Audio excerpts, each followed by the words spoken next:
तो क्वेश्चन दे रखा है, find the number of divisors of 2 square 3 cube 5 cube 7 की power 5 which are of the form 4n+1। इस सवाल में निकालना क्या है, हमें एक नंबर दे रखा है और इसके नंबर ऑफ डिवाइजर्स निकालने हैं जो कि हमारे पास 4n+1 के फॉर्म के होंगे। अब देखो कैसे होगा क्वेश्चन वाला। तो सबसे पहले तो ये हमें नंबर दे रखा है। अब जैसा कि आपको मालूम होगा कि 4n+1 जो होगा वो होगा एक ऑड नंबर। 4n+1 एक ऑड नंबर होगा। अब क्योंकि 4n+1 एक ऑड नंबर है, यानी कि डिवाइज़र में आप कोई भी 2 नहीं ले सकते हो। जैसे यहाँ लिखा हुआ है नो 2 कैन बी टेकन, तो डिवाइज़र में आप कोई भी 2 नहीं ले सकते हो, यानी कि कोई भी 2 डिवाइज़र में नहीं आने वाला।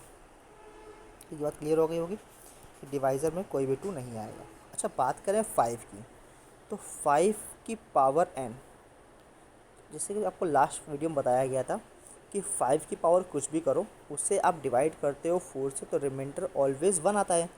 यानी कि 5 की पावर में आप कुछ भी ले लो, चाहे आप 5 की पावर 0 ले लो, चाहे 1 ले लो, चाहे 2 ले लो, चाहे 3 ले लो, तो 5 को आप कोई भी कंसिडर कर सकते हो। तो 5 के लिए ठीक है, कुल मिला के 4 पॉसिबिलिटी हो जाएंगी, 0 1 2 3।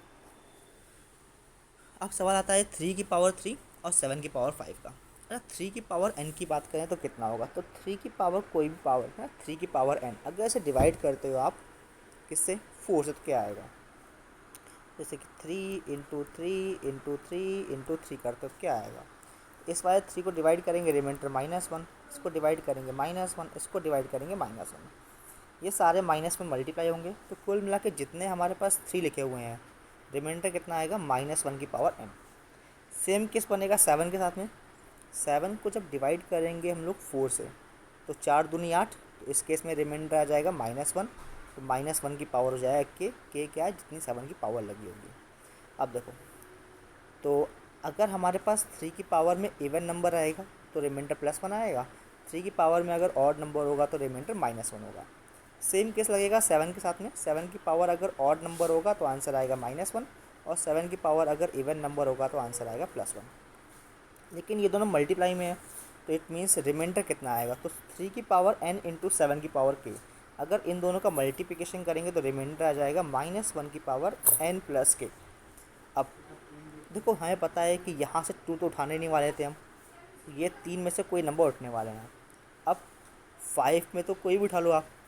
बात करें 3 की पावर 3 और 7 की पावर 5, इसमें से कौन उठने वाला है, तो इसके लिए हमें निकाल लेंगे रिमाइंडर -1 की पावर n और -1 की पावर k, दोनों का मल्टीप्लिकेशन करेंगे।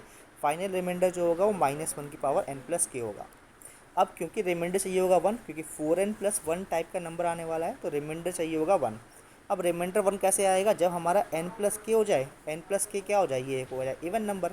अब n + k इवन नंबर कैसे होगा, देखो, तो n की वैल्यू कितनी है, देखो n की वैल्यू जो है वो n क्या है, 3 की पावर, तो n जो है मूव कर रहा है हमारे पास 0 से लेके और 3 तक, और k जो है वो मूव कर रहा है 0 से लेके 5 तक।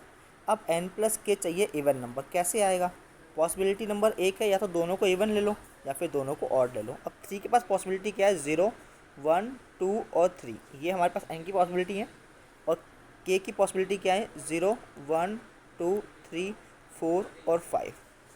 तो आपको ऐसा लेना है n और k की सम करने पे इवन नंबर आ जाए। अब सम करने पे इवन कैसे आएगा, तो देखो यहाँ से आप दोनों इवन उठा लो, 2 इवन, और यहाँ से भी आप इवन उठा लो, तो 3 इवन, तो कुल मिला के 6 पेयरिंग हो जाएगी, 3 × 2।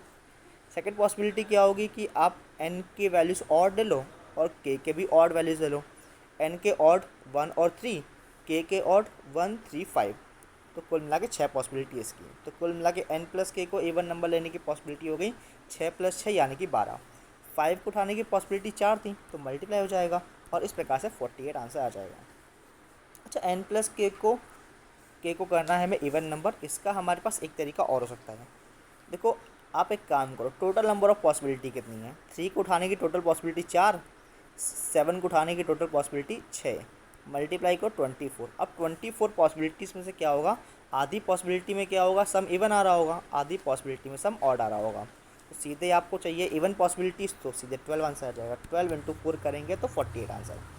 अब देखो यहाँ पे ना कभी कभी एक चीज़ हो सकती है, कि जैसे कि यहाँ कुछ बोला नहीं गया 4n+1, ठीक है। अगर बोला गया कि n जो है वो, ठीक है, नॉन नेगेटिव है तो 48 आंसर, मतलब फिर आप 4n+1 में आप n=0 पुट कर सकते हो, यानी कि 1 भी आंसर हो जाएगा, तो 48 आंसर आ जाएगा। लेकिन अगर उन्होंने बोल दिया इस क्वेश्चन में ही कि n जो है वो बिलोंग्स टू नेचुरल नंबर, अब अगर n नेचुरल नंबर है तो क्या बताओ, क्या कभी डिवाइज़र हमारा 1 आ सकता है? डिवाइज़र इस केस में कभी हमारा 1 नहीं आएगा। और क्योंकि इस केस में हमने एक केस ये भी काउंट किया होगा जब हमने 5 की पावर 0 ले ली होगी, 3 की पावर 0 ले ली होगी और 7 की पावर 0 ले ली होगी, उस केस में एक डिवाइज़र 1 भी बन चुका होगा। तो अगर n का वैल्यू बोलता है n belongs to natural number, तो 48 आंसर ना आके आंसर आएगा 47। आपको एक केस इग्नोर करना पड़ेगा, वो वाला केस जहाँ पे हमने डिवाइज़र को 1 ले लिया होगा। और अगर यही बोलता है कि n is a non negative integer, ठीक है, अगर बोलता है n is a non negative integer, फिर आप n=0 भी कंसीडर कर सकते हो, तो उस केस में आंसर आएगा 48। आई होप आपको ये क्लियर हो गया होगा।